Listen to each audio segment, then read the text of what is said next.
Hablemos de mercado, con Juan Cruz Campero y Manuel Caballero. Economía y finanzas en 30 minutos. Bienvenidos a otro capítulo de Hablemos de Mercado. Esta vez tenemos un invitado, Gonzalo Cavalieri, de DIC Consultores.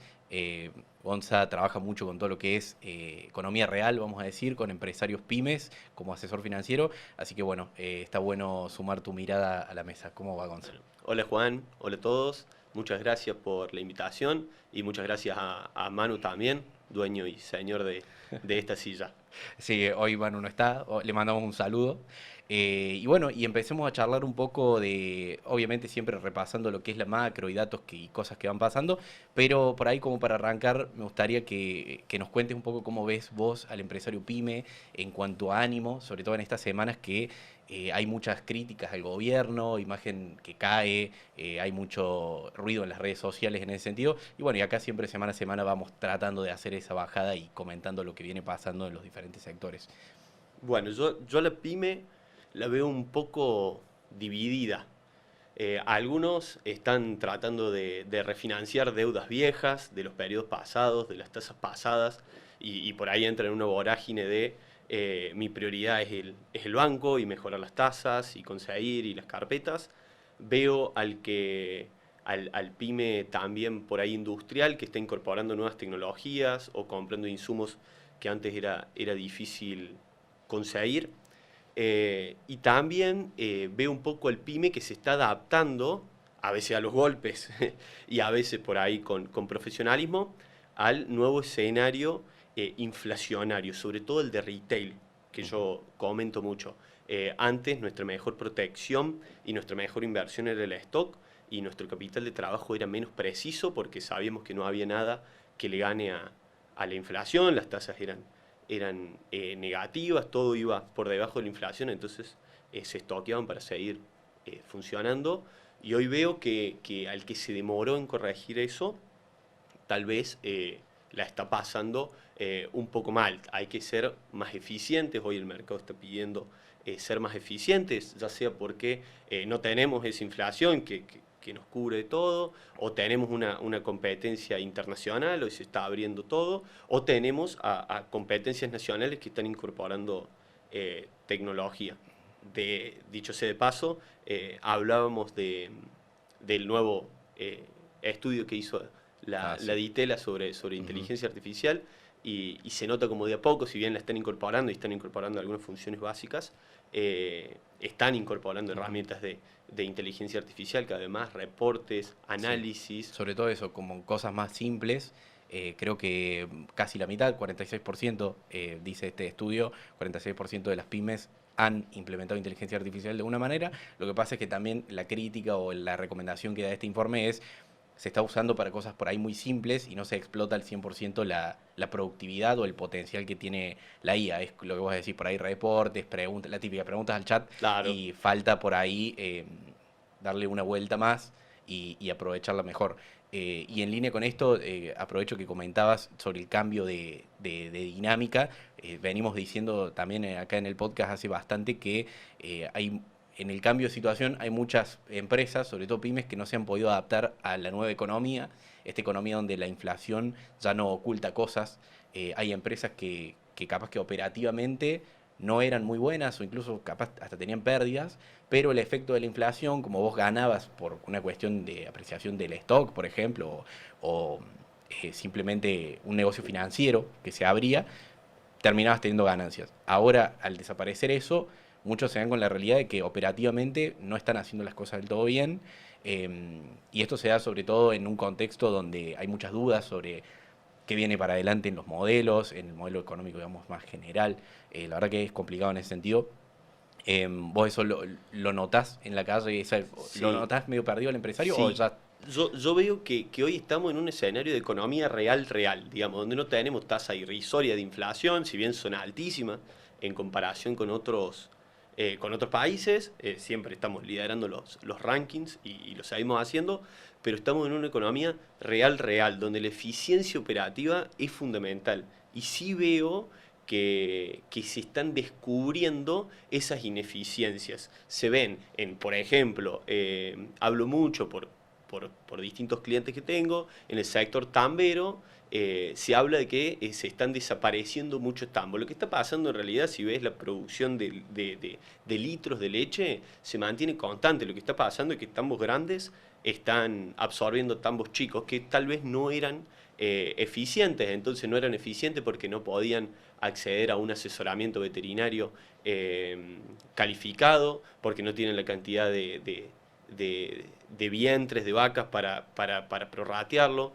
Se ve la ineficiencia en el capital de trabajo, por ejemplo, capitales de trabajo muy pesados, que en la época de la inflación estaban bien, pero ahora no están tan bien. Hay que trabajar prácticamente just in time, incorporación de tecnología, o por ahí estructuras de personal muy pesados, que antes un poco se paliaba con la realidad macroeconómica más distorsionada por los índices de inflación, y ahora eso no nos salva. Estamos en una economía un poco más normal con respecto a otros países del mundo, donde efectivamente hay que eficientizar las estructuras. Sí, es fundamental ahí, concretamente es un tema de economía de escala, por ahí, que el que antes, de nuevo, para mejorar operativamente, hoy tenés que aprovechar la escala a tu favor. Antes por ahí podías dejarlo en un segundo plano porque, bueno, te eficientizabas por ahí en términos financieros,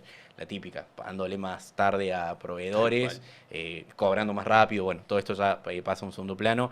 Ni hablar de las tasas de interés, que antes las tasas de interés que nosotros tomábamos no importaban porque después siempre confiábamos en que nos lo iba a comer la inflación. Y hoy las tasas de interés están golpeando directamente al resultado, o sea, abajo del resultado operativo de la empresa, y nos están sacando los flujos libres de caja. Entonces, hoy a analizar muy bien el resultado operativo de mi negocio a la hora de tomar un crédito o de analizar una tasa. Hoy las tasas en pesos, alrededor de el 30, el 35, el 25, dependiendo de la calificación de la empresa, por dónde se tome, por mercado de capitales, por banco, lo que sea, tienen que ser analizados bajo el concepto de que este año la inflación va a ser del 30, pero ya pasaron por lo menos 10, 12 puntos de inflación a hoy. Ya veremos cómo sale el dato de abril, supongo un poquito por debajo del de marzo, pero digamos ya pasaron unos 10 puntos, 12 puntos de inflación hacia ahora. Entonces el 30% que se proyectaba es en lo que resta del año. Entonces, a tener cuidado con las tasas fijas en pesos, a no confiarse, porque queda un escenario teóricamente de baja del efecto inflacionario con respecto a la utilidad de mi empresa, la utilidad operativa de mi empresa. Sí. Y también analizar, por supuesto, las nuevas necesidades de capital de trabajo adentro y demás. Creo que es un punto fundamental analizar, por ejemplo, en el sector agropecuario, financiarse en tasas que puedan ser pagables con el resultado de mi campaña. Si yo tengo una sola campaña porque no hago cultivos de invierno, o sea, porque no hago nada en el fino, creo que es analizar básicamente la campaña agropecuaria como si fuese una TNA y ponerla en contra de la tasa de interés a la que yo la voy a financiar esa campaña, y ese es el análisis que te tiene que dar. Sí, después por ahí es la mejor forma como para ya estar cubierto, y si hablamos de la tasa de interés en sí, sola, aislada, digamos, también es medio difícil verlo porque hoy las tasas reales son negativas, es decir, la tasa de interés está por debajo de la inflación, al menos la de mercado, ¿no? Después, bueno, como vos decías, la tasa a la que te puedes financiar depende de tu calificación, de otras cosas, pero también es medio complicado saber si para adelante va a estar por debajo o no de la inflación, porque justo estamos en un momento donde se viene acelerando y habrá quien, si bien creo que no es la opinión de la mayoría, pero habrá quien puede esperar que se siga acelerando. El consenso apunta a que la inflación bajaría, pero después podemos discutir a qué velocidad, hasta dónde. Bueno, ni hablar de los proyectos de inversión que se financian a tasas fijas en pesos. Claro. Eso es más, por ahí, más peligroso todavía en un escenario de baja de inflación. Si yo me quedo hoy con una tasa fija en pesos del 25% porque me gusta, no va a ser, o sea, esa misma tasa del 25% va a ser de acá a un año. Y si el escenario electoral para el oficialismo mejora, todo indicaría que se va a continuar con la política monetaria que apunta a reducir la inflación. Sí. bueno, a un reducir la dígito en el inflación futuro. y en línea con eso reducir las tasas, porque, bueno, no sé, aprovecho para abrir este tema, a ver qué opinas, pero me parece que el gobierno un poco ha cambiado la óptica o un poco el rumbo de la política monetaria, en el sentido de que ya no están siendo tan restrictivos como en otro momento, tratan de ir en la medida de lo posible aflojando, digamos, la soga, es decir, tratando de inyectar la mayor cantidad de pesos posibles. Lo que pasa es que tampoco pueden inyectar demasiado porque no hay demanda, pero la óptica creo que está puesta en bajar las tasas de interés, inyectar un poco más de liquidez en la medida de lo posible para incentivar la actividad económica. De hecho, bueno, el EMAE marcó una caída, el EMAE es el estimador mensual de actividad económica, marcó una caída en el mes de febrero. Y vemos también, siempre lo comentábamos también, hay sectores dispares, hay sectores que le van muy bien, otros que le van muy mal, pero bueno, la realidad es que la actividad viene un poco complicada, sobre todo en los sectores que más empleo generan, y en línea con esto cae la imagen del gobierno, el índice de confianza en el gobierno que mide la Ditela marcó una caída de más del 10%, si no recuerdo mal, en el último mes, con lo cual creo que la política va más orientada a mejorar la economía real, vamos a decir, o al menos así lo estoy viendo yo. Sí, se nota en la toma de créditos de empresarios para fines productivos, para proyectos de inversión, para proyectos de riego, para maquinaria para el tambo, para maquinaria agrícola, en el caso de cosechadoras, de sembradoras, de tractores, también hay más alternativas hoy. Y con respecto a las tasas, que si bien no se vienen modificando, porque esa diferencia que se ve entre lo que hablamos, justamente, de mercado y lo que hay en el sector bancario, el banco viene siempre rezagado, siempre se está cubriendo un poco más. Eh, yo creo que es un momento para invitar al empresario pyme a acercarse al mercado de capitales en el sentido del financiamiento, encontrarlo ahí. Se están en el segmento avalado, ya sea cheques o pagarés, se están negociando a 20, 25 puntos en pesos. Creo que es por demás competitivo con respecto a lo que Sí. es bancario. Entonces, creo que en ese sentido la política actual, ya sea que continúe o no, eso dependerá de las elecciones del año que viene, nos tiene que dejar a nosotros asesores y también al empresario pyme en sí, la enseñanza del mercado de capitales, que eso es útil acá y en todo el mundo. Entonces, poder acercar el empresario pyme al mercado de capitales, creo que puede hacerlo sacar una ventaja enorme, de básicamente en diferencia de puntos, unos 10 puntos yo he logrado ver la misma empresa calificando en un banco y calificando para negociar valor en el mercado de capitales.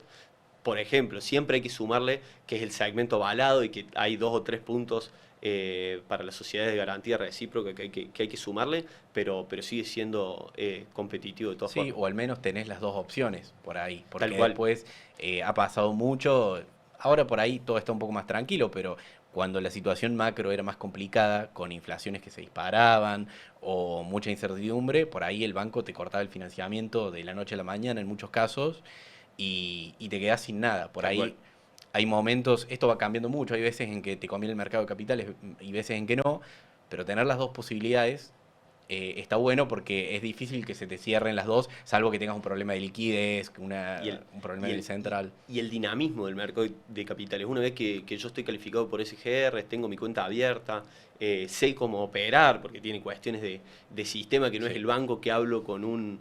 tenés que cargarle PYME. claro, entonces hay que conocer la operatoria del mercado de capitales, pero una vez el dinamismo ayuda también. Por ejemplo, si yo cuento con una cartera de cheques de terceros, que por ahí, y se me presenta un hueco en mi flujo de fondos, en vez de recurrir al descubierto, por ahí negociar un cheque de terceros puede ser una opción, pero 1000 veces más barata que entrar en descubierto. Así sea un día, 2 días, el descubierto siempre por naturaleza es caro, no hay buenos acuerdos de descubierto en el sector pyme. Entonces creo que el mercado de capitales no solo que te da mejores tasas, sino que tiene una dinámica para trabajar dentro de las mejores tasas que el sector bancario hoy por hoy no le puede competir. Y tiene todo el sentido del mundo porque en una economía mucho más competitiva y más desafiante, porque los márgenes también se achican, ya no hablamos de mejorar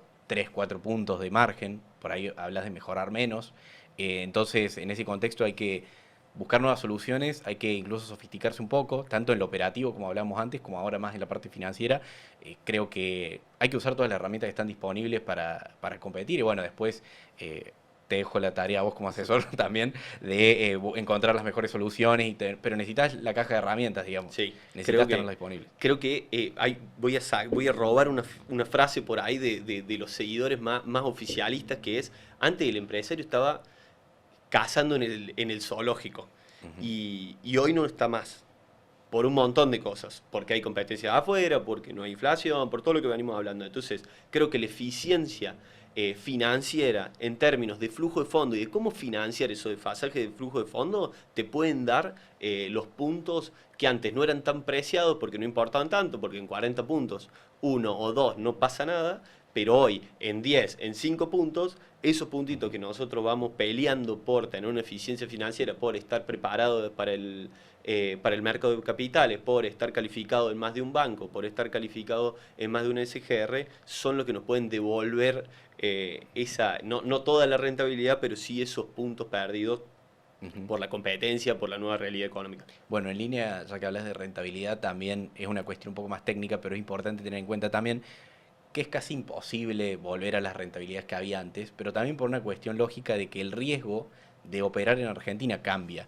El riesgo operativo, regulatorio, la seguridad jurídica de la que tanto se habla, te pega en las rentabilidades. Entonces, necesariamente un proceso de normalización macroeconómica, donde todos lo vemos en el riesgo país, es la forma más simple de verlo, porque ves un numerito en una pantalla, pero lo que significa eso es que la rentabilidad de todos debería disminuir, ¿no? Al menos en términos generales, porque Sí. tenés menos riesgo. Sí, es tal cual. Y yo creo que un poco es el huevo y la gallina, o sea, haberse abierto el mundo en términos comerciales y también de capitales, porque creo que gran parte de la compresión en el riesgo país tiene que ver con la libertad de capitales. A ver, convengamos que si yo no tengo libertad de capitales, o sea, si yo ingreso dinero a la Argentina en forma de inversión y después no sé qué puede pasar con la rentabilidad de inversión o la inversión en sí, porque decido invertir en otra cosa, porque no me gusta más o lo que sea, aporta al riesgo país. Entonces, creo que tiene que ver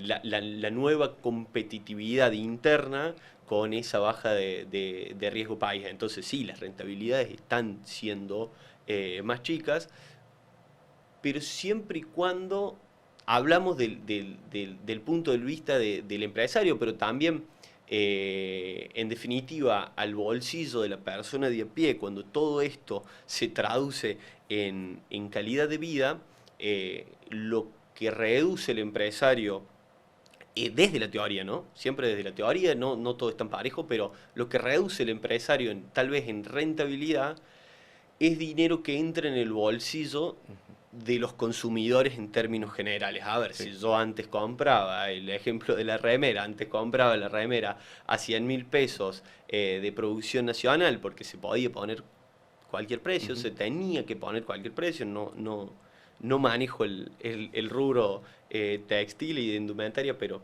es un ejemplo nomás, y hoy la puedo conseguir en vez de 100.000, por 50.000, por 60.000, por 40.000, creo que hay un traslado de rentabilidad hacia otro sector de la economía. Entonces, bueno, es el juego, es el trade-off de la nueva política monetaria y económica. Bueno, eso está bueno recalcarlo también porque si bien son sectores que generan mucho empleo y que obviamente tiene un impacto importante cuando se ve golpeado o cuando Sobre todo en pierde, el tiempo, no es el mismo tiempo. ese es el problema, que tenés que gestionar cómo se va convirtiendo todo. Y bueno, y por otro lado, ese consumidor que ahora tiene más ingreso disponible, que ahora le sobran esas 30 lucas que se ahorra, digamos, por comprar en un lugar y no en otro, los va a destinar a otra cosa, o los va a ahorrar y después se va a volcar en inversión cuando se le presta al que quiere invertir, o lo va a consumir en otra cosa y va a desarrollar otro sector. También siempre creo que caemos mucho en la mirada más por ahí simple de, bueno, se van a cerrar las empresas textiles y va a generar desempleo. Se va a generar empleo en otro lado. Después podemos discutir igual si realmente se generan todas las nuevas fuentes que se destruyeron o no, pero no todo es lo que vos decías, un trade-off, no todo es tan blanco ni tan negro, entonces bueno, hay que tenerlo en cuenta. Y bueno, y en línea con eso, ya que estamos hablando de apertura comercial, ¿cómo ves el agro ahora que, bueno, que se empiezan a liquidar exportaciones, cómo viene para adelante? Sobre todo porque ahora está habiendo mucha preocupación por la suba de precios de los fertilizantes a raíz del conflicto en Hormuz, en Oriente. Suben los precios de los fertilizantes que tienen como materia prima derivados del petróleo, del gas. Y bueno, obviamente que eso te comprime los márgenes y se vuelven más caros.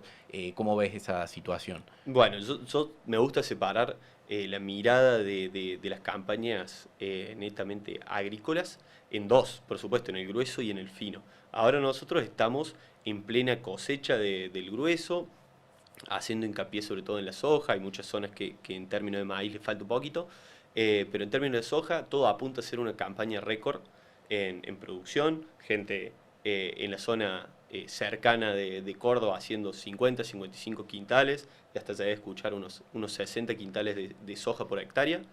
Eh, creo, creo que en términos productivos vamos a andar muy bien, en términos de precios no está mal, no es el mejor momento.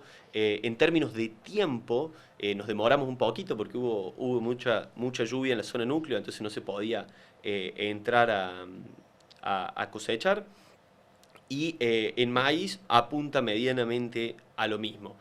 Al mismo tiempo, por ese aumento de agua en los suelos, va a quedar un perfil que probablemente apunte a ciertos productores que a veces están en la duda porque están en el medio entre hacer o no hacer un cultivo de invierno, como puede ser el trigo, una cebada, un centeno. Creo que van a estar invitados por lo que es agua a sembrarlo después de levantar ahora el grueso. Pero al mismo tiempo lo que vos decís de por el conflicto en Medio Oriente, hay un aumento puntual de los fertilizantes que va a invitar a pensar muy bien a la hora de hacer el fino. Si bien las noticias internacionales en términos de trigo, que es el cultivo más fuerte de invierno que tenemos en Argentina, son favorables, entre comillas, pero son favorables para Argentina, porque Rusia, India y algunos lugares de Estados Unidos no tuvieron los rendimientos que esperaban. Hay que esperar a ver qué pasa con los fertilizantes porque sí, efectivamente, le pega de lleno el número del productor. Pero bueno, volviendo al tema del grueso, estamos bien en precios más o menos, pero estamos muy bien en términos productivos. Yo creo que eso al mismo tiempo se va a traducir de vuelta en un chorro de dólares que va a ingresar ahora, si bien ya está medianamente descontado. El ingreso ese de dólares, pero va a ser fuerte y va a empujar a que la estabilidad del tipo de cambio continúe por lo menos por un tiempo.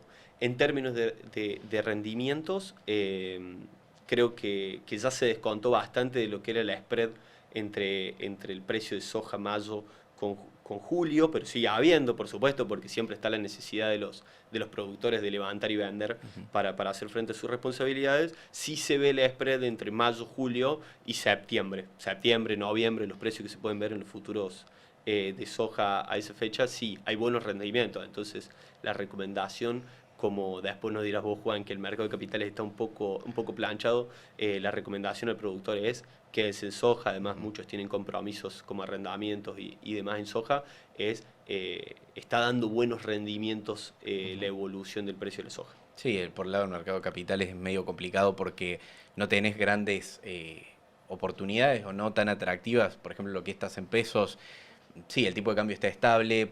Lo que vos decías, esperamos mucho ingreso de dólares, entonces no esperamos, por lo menos en el cortísimo plazo, un rebote muy fuerte, más allá de que rebotó un poco esta semana. No esperamos grandes subas, por supuesto uno siempre se puede equivocar, pero no en ese contexto la tasa en pesos no es tan atractiva para decir me la juego y me quedo en pesos. Creo que tiene su riesgo, que por ahí si la tasa es más alta obviamente ya lo morigerás un poco.